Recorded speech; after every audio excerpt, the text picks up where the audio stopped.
A few days ago, I was approached by a spinner bait manufacturer called Edu, yeah, E-D-U, who makes very good spinner baits. There is no doubt about that. He's been making them for years, and he gave me a few to try out for sea bass. And the ones he gave me, for example, this one, which is painted green and black, is a 30-gram spinner made of stainless steel with a stainless steel hook. For this type of size, well, the hook is a good size. I prefer smaller hooks, but that's just a preference. That's nothing to do with the actual spinner. He gave me another spinner, which is 28 grams, slightly different shape, but a 28-gram spinner. This one is just normal silver color. Yeah, same hook, stainless steel hook.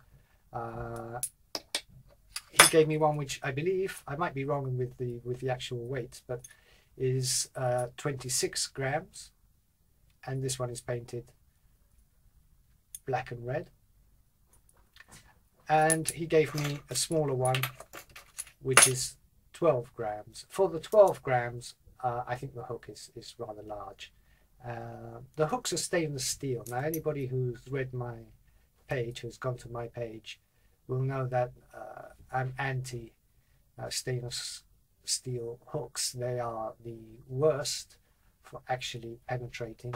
They wear out very quickly and really cause a lot of damage if the, in this case, sea bass, shall we say, escapes. It's condemned, basically, by one of these.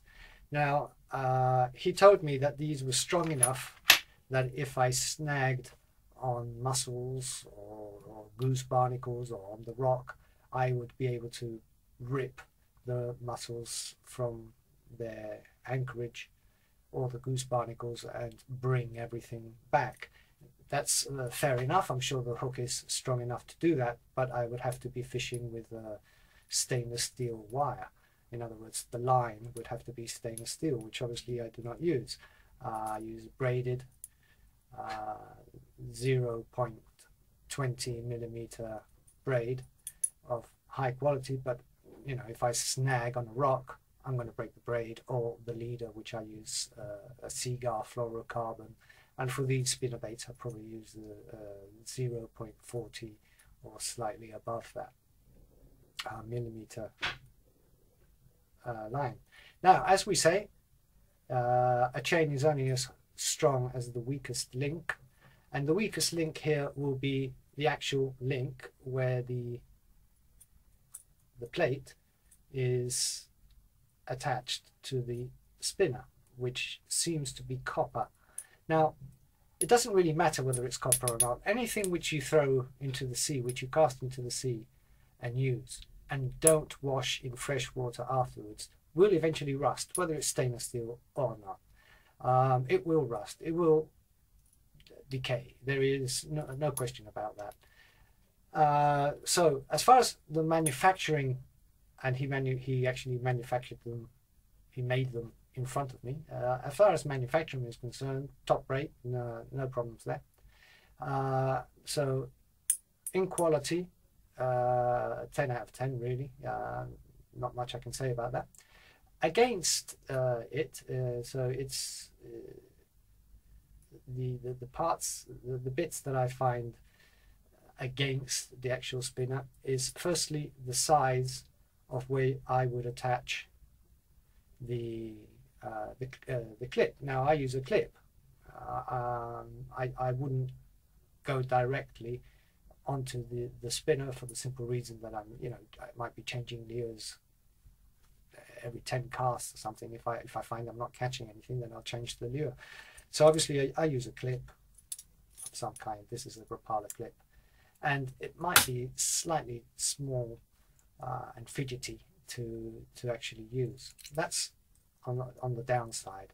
Another thing on the downside is the stainless steel hook. I'm anti stainless steel hooks. They're the worst as far as sharpness are concerned. They're great in the first few days, but then you either sharpen them or really they start blunting. They start going blunt. They're not my favorite hooks, apart from the damage that they can do if the piece that you're catching gets away. Now, the size of the hook for the big ones I find fine. You know, that's okay. A sea bass has got a big mouth. It opens its mouth and in it would go. No question about that. Even mackerel, if it's a large enough mackerel, will have no problem with that. Pollack, or sometimes in this area of Spain you get Dentex, and they would have no problem with that hook. On the smaller one, then I find it slightly too large. And what I found was that trying to cut the hook was almost impossible. But it doesn't bend. And because it doesn't bend, all I did was put it in a vice grip, twisted it, and it snapped off. So I was able to take the hook away from the rest of the spinner. Now, the problem here is that the spinner doesn't have, this one is too difficult to bring down, doesn't have a key ring type attachment. It goes straight onto the spinner, therefore changing the hook would be an impossibility.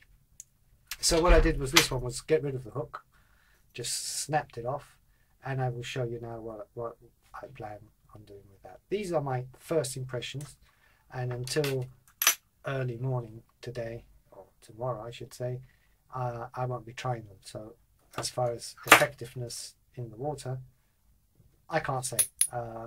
They work, they spin, so they should be good enough. Thanks very much.